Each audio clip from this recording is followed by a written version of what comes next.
এই পৃথিবী ছেড়েছেন প্রায় 1369 বছর আগে, অথচ তার ব্যাংক অ্যাকাউন্ট এখনও সচল। মাসে মাসে জমা পড়ছে কারি কারি অর্থ। অবিশ্বাস্য হলেও সত্যি, এই অ্যাকাউন্টের মালিক উসমান ইবনে আফফান রাদিয়াল্লাহু তাআলা আনহু, যাকে আমরা খলিফা উসমান রাদিয়াল্লাহু তাআলা আনহু নামে চিনি। ইসলামের ইতিহাসে অন্যতম সফলে এই খলিফার নামে গ্যাস ও বিদ্যুতের বিল পরিশোধ করা হয়। এই চমকপ্রদ সত্যের পেছনে রয়েছে এক অনন্য ইতিহাস।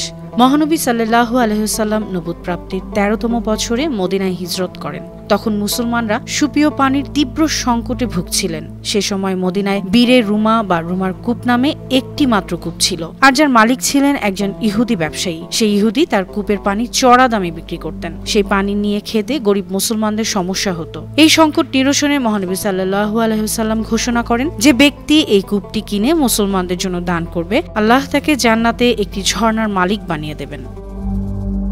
এই ঘোষণার পর হযরত উসমান রাদিয়াল্লাহু তাআলা আনহু ইহুদি মালিকের কাছে গিয়ে কূপটি কিনতে চাইলেন। প্রথমে ইহুদি ব্যবসায়ী পুরো কূপ বিক্রিতে রাজি হননি, কৌশলে অর্ধেক কূপ বিক্রি করতে রাজি হন। এতে একদিন কূপের মালিক ছিলেন উসমান রাদিয়াল্লাহু তাআলা আনহু, আরেকদিন ইহুদি ব্যবসায়ী।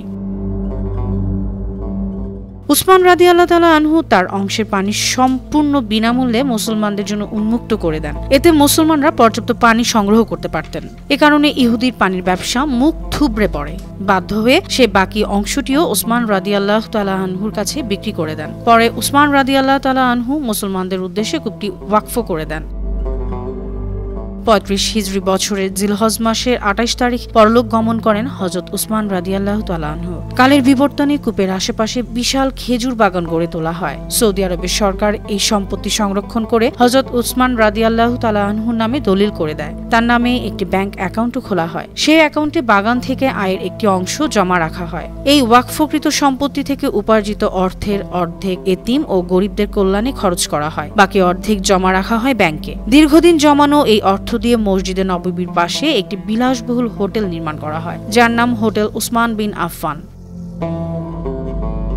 এই হোটেল থেকে প্রতি বছর 50 মিলিয়ন রিয়াল আয় হয়। এসব অর্থ সমাজ কল্যাণমূলক কাজে খরচ করা হয়। ইসলামী স্কলাররা বলেছেন, আল্লাহ হযরত উসমান রাদিয়াল্লাহু আনহুর এই দান এমন ভাবে কবুল করেছেন যে কিয়ামত পর্যন্ত এটি চালু থাকবে। হযরত উসমান রাদিয়াল্লাহু তাআলা আনহুর এই মহান দান শুধু আখিরাতের জন্য সওয়াবই বাড়াচ্ছে না, দুনিয়াতেও অবদান রাখছে। অর্থাৎ মহান আল্লাহ উসমান রাদিয়াল্লাহু তাআলা আনহুর দানকে এমন ভাবে কবুল করেছেন যে কিয়ামত পর্যন্ত তার পুণ্য হতে থাকবে।